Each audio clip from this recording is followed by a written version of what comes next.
Hey, it's Michelle Green with Marshtown TV. Today, here it is October, so that means we are bringing you a brand new segment here at Rose Center. This go around, we have the lovely Miss Becky Ham. Becky is the executive director, here at Rose Center. And I have to say, kudos to you and Candy and everybody. This place is phenomenal. Y'all do wonderful work. Thank you so much. We love what we do. Well, it shows. It's good to hear that. Yeah, well, it definitely shows. I hear a lot of comments out in the real world, too. Okay, let's go ahead and jump in. I know one big thing that's coming up at the end of October. But let's go ahead and talk about some other things between now and then.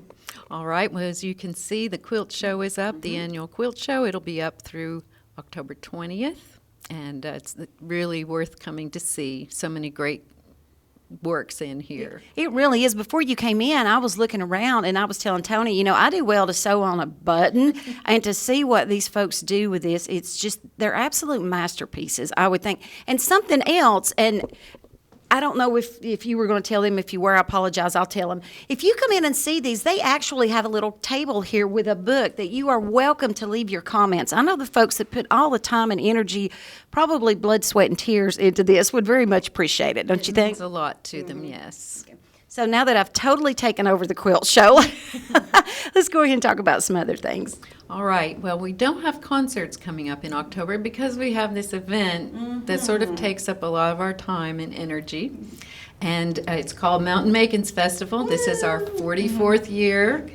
And so things are rolling along, and we've got great music lined up. And we've got new crafters and people who have been here many times. And it's going to be a beautiful show. We hope beautiful weather, of course. Well, we can order it that way, or at least we can pray for it. That makes a big difference when you agree. I do.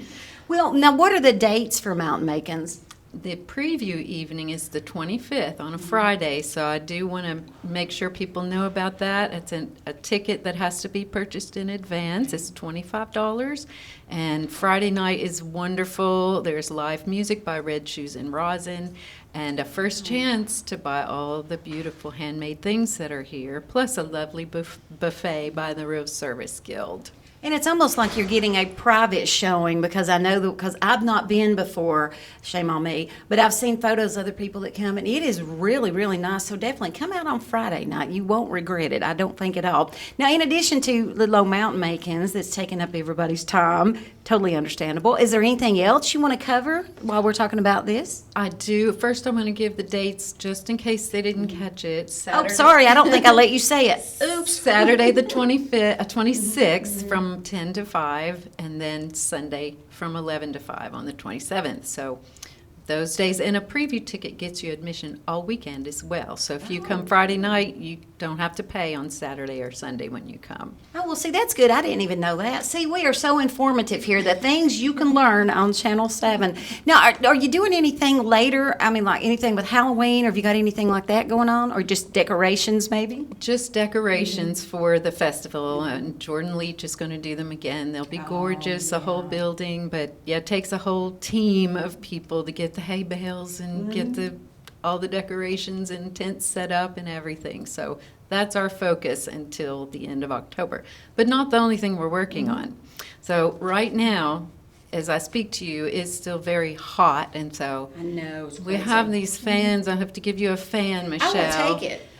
This is to tell you about a next upcoming event 1 week after the festival. The following Saturday, believe it or not, we have an opening reception for a Smithsonian touring exhibit, which we're very honored to have here. Only 6 places in Tennessee.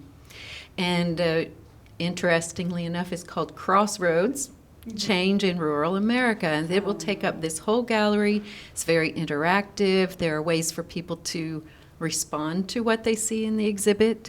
We have a big opening reception on November the 2nd. I can't confirm the time right this minute, but we'll have more information on that available soon. But people can answer questions like these. They have these little postcards that they can actually fill out and put in a mailbox to answer things like, if you were granted one wish, what change for good would you make in your town? Oh, wow. Or what is your community lost that most matters to you, and why? Now, are these postcards going to go to the Smithsonian, or are they going to come here to you guys? That's a good question. They will come here and we'll post them during the exhibit, which will be here from November 2nd to December 7th. So it'll be here a good long time. We will be open some Saturdays so that people who work when we work can still come and see it. We hope a lot of field trips and school groups will come as well. But we have a couple of other projects going on with that. One is a Stories Yes, where young people will do interviews from people in town, and those stories, those 3-minute interviews, will go to the Smithsonian. And so it's very exciting, and this is just the start. This exhibit, which I hope people come and see, is just the beginning. This is to start a conversation in Morristown and surrounding area about what we want to see in the future. Is to look at the past, but also look at the future. Look at the future, absolutely. And it's brought to us through Humanities Tennessee. They're our state partner who chose us to have this here. So there will be a lot of exciting things having to do with this exhibit. Well, I do believe they made a very wise choice in choosing Rose Center. You know, we talk about all the time, Rose Center is the cultural hub of Morristown. Apparently the Smithsonian knows that as well. Becky, I started to say Becky. I'm thinking about food, I guess. Becky, thank you so much for taking time to talk to me. And again, folks, we appreciate you tuning in to Channel 7. When you do, you find out about things happening here in Rose Center, basically all over Morristown. And who knows, you might even get a fan. We'll see you next time.